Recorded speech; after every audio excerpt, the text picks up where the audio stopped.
প্রথমেই শুভেচ্ছা এবং অভিনন্দন। স্বাধীন কাগজের আমাকে আহ্বান করার জন্য আমি কৃতজ্ঞতা প্রকাশ করছি। সকলকে সালাম, আদাব, গুড ইভিনিং। জন্মদিন এলে আমার অনুভূতিটা ভালোই লাগে। ছোটকালের কথা মনে পড়ে, আব্বার কথা মনে পড়ে, বিশেষভাবে মার কথা মনে পড়ে, আব্বার কথা মনে পড়ে। তখন জন্মদিনের জন্য আমার একটা ভালো অনুভূতি সৃষ্টি হয়। আমার স্কুল জীবনের কথাগুলো মনে পড়ে এবং সেই জন্মদিনে আমার বড় বোন আছে একজন, উনি আমাকে, আমি জানিও না, অনেক সময় মনেও থাকে না, উনি কেক পাঠায়, আমার ফ্যামিলিও করে, আমার ছেলেমেয়েরা করে। এই হচ্ছে একটা অনুভূতি, ভালো লাগে। আর জন্মদিনে ইউজুয়ালি আমি একটু পায়েস হওয়ার চেষ্টা করি, এমনিতেও করি, একটু বিশেষত। আল্লাহর কাছে কৃতজ্ঞ, আল্লাহ এইভাবে রাখছি, ভালো রেখেছি, ইনশাআল্লাহ এই অবস্থায় আছি। জন্মদিন আসলে মোটামুটি ভালো ফিল করি। জন্মদিন সম্পর্কে এমন কোনো ঘটনা খুব একটা মনে নেই, তারপরেও বলি। যেমন আমি একদিন অনেক রাত্রেবেলা আইনগত পেশার কারণে বাসায় যেতে হয়। তখন আমি গিয়ে দেখি যে আমার বাসার লাইট টাইট সব বন্ধ। তো আমার ড্রয়িং রুমে গেছি, পরে নীল বাতি জ্বলতেছিল, সব লাইট ওপেন করে দিল, আমার ছেলেমেয়েরা আমাকে উইশ করলো এবং সেটা তার বেলুনগুলো দিল, ইত্যাদি ইত্যাদি। সেই জিনিসটা আমার প্রায় মনে পড়ে। আর আমার বোনের কিছু গিফট জন্মদিন উপলক্ষে পাঠায়, হঠাৎ আমি জানিও না, মেসেজ পাঠায়, এটা খুব ভালো লাগে। ইউজুয়ালি প্রথম আমি চেয়েছিলাম ইঞ্জিনিয়ার হতে, বাবা আইনজীবী হিসাবেই পরবর্তীতে দেখতে চেয়েছিলেন এবং বাবা চিন্তা করেছিলেন যে দেশের একজন জনগণের সেবক হোক, আইনের প্রতি ভালোভাবে আইন পড়াশোনা করুক, এটা চেয়েছি। আমার কাছে সত্যি কথা, as a matter of fact, ভীষণ ভালো লাগে। কেননা আমি সাধারণ মানুষের কথাটা একটু বেশি চিন্তা করি। যেমন আজকে একটা বিষয়, ছোট্ট একটা বিষয়, আজকে ফ্রাইডে, আমি ঘুমাচ্ছিলাম, সকালবেলা ব্রাহ্মণবাড়িয়ার বাচ্চারাম থেকে একটা ফোন আসলো।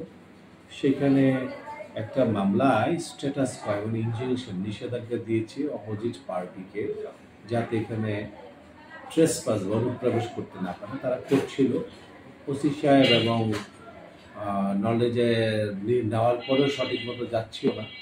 দেশের সার্বিক প্রেক্ষাপটে হয়তো দেরি হয়েছে বা যাচ্ছিল না বা গেছে।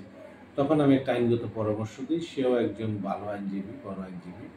হ্যাঁ, সে আমার কাছে জানতে চায়। তখন আমি বলছি যে দ্রুত থানায় একটা জিডি করে একটা কমপ্লেন না দিলে তো হয় না। কমপ্লেন দিয়েছে এবং সাধারণ যে জনগণগুলো এখানে ছিল, পরবর্তীতে এটা সমাধান হয় এবং আইনের ধারাবাহিকতায় তা হবে। আমার কাছে খুব ভালো লেগেছে এই ব্যাপারটা।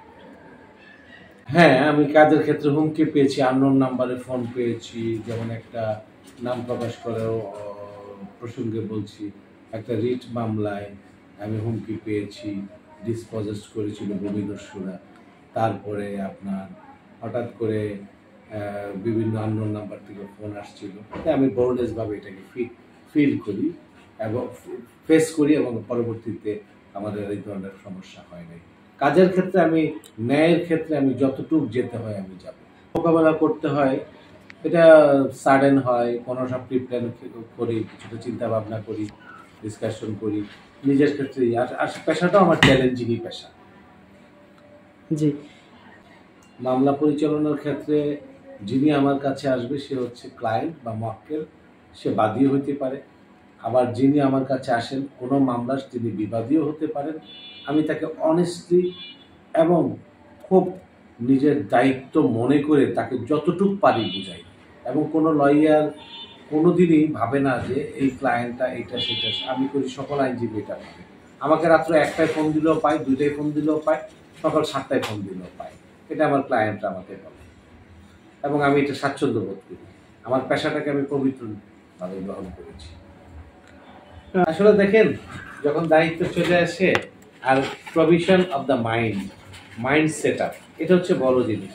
আমি চিন্তা করি যে আমার দায়িত্বটা মেনটেন করতে হবে, এটা হয়ে যায়। ইচ্ছা থাকলে উপায়, একটা কথা আছে না।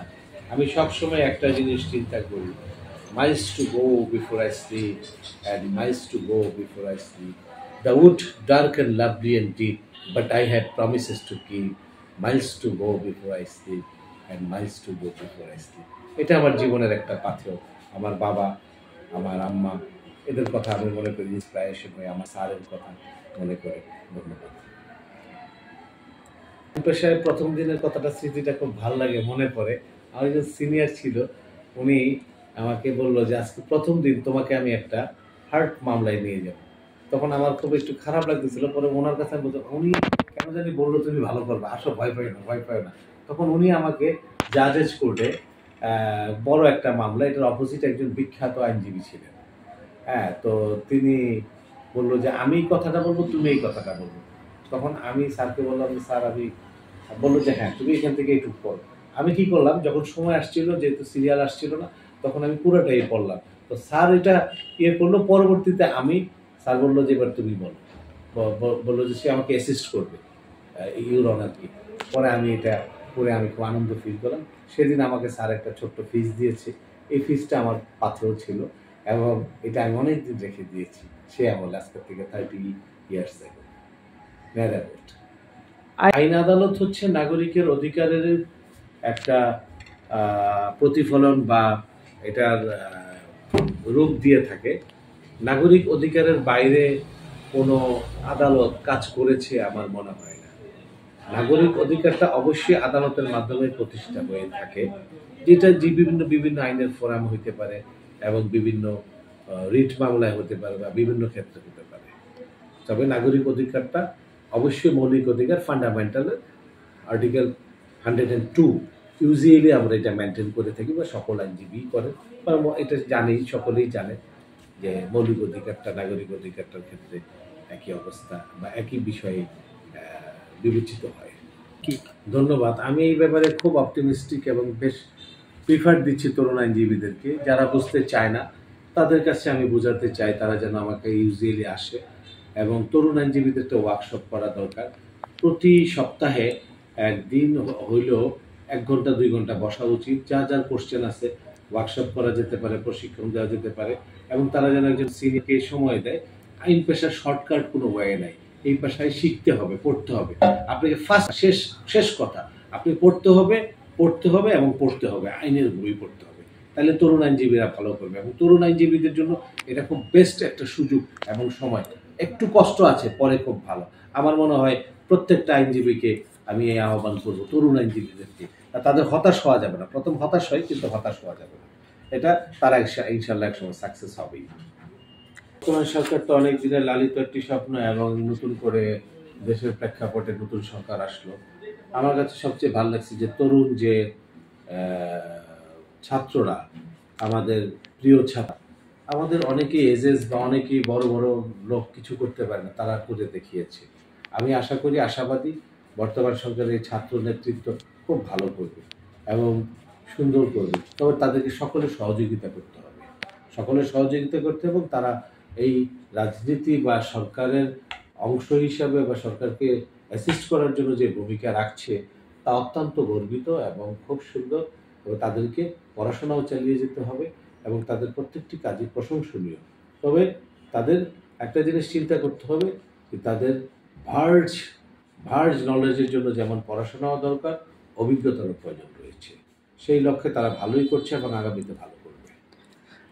যিনি আছেন এবং এডিটর যিনি আছেন উনি ভালো, এবং এটা স্বাধীন কাগজ স্বাধীনভাবে যেন বলতে পারে, এটা আমার রিকোয়েস্ট। কোনো চাপের মুখে নয়, নথি স্বীকার করেন না, সত্য বস্তুনিষ্ঠ, নিরপেক্ষ এবং যেটা গ্রহণযোগ্য আইনের বিধান মতো সেটাই করবে। এবং স্বাধীন কাগজের ডেভেলপমেন্ট আরও হোক এই প্রত্যাশা করি, এবং স্বাধীন কাগজ আরও এগিয়ে যাক এই কামনা করি। স্বাধীন কাগজ সময়ের একটি সাহসী কণ্ঠ, এটা বলা যায়। তবে আরও একটু সুন্দর ইনফরমেশন সংযুক্ত করে ভালোভাবে কাজ করাটা স্বাধীন কাগজের অভিনন্দন। সামনে আমাদের স্বাধীনতার মাস, আমাদের বিজয় মাস আসছে। সবাইকে এই দিনের বিজয়ের শুভেচ্ছা জানাই, এবং আমরা যেন এই দেশটাকে সুন্দর করতে পারি, গণতন্ত্রকে রক্ষা করতে পারি, আইনের শাসন প্রতিষ্ঠা করতে পারি, সকলের দ্রব্যমূল্য নিয়ন্ত্রণ হয়, দ্রব্যমূল্য কমে, এবং সকলে যেন আয় ব্যয় ক্ষমতাটা সমতা থাকে, বাজার মনিটর হচ্ছে, আরও করা দরকার, ইত্যাদি ইত্যাদির ক্ষেত্রে যাতে কোনো ধরনের সংকট না হয়, সকলেই যাতে সহযোগিতামূলকভাবে একটা সুন্দর সমাজ, দেশ, রাষ্ট্র গড়তে পারি, এই আশা এবং প্রত্যাশা করি। ধন্যবাদ।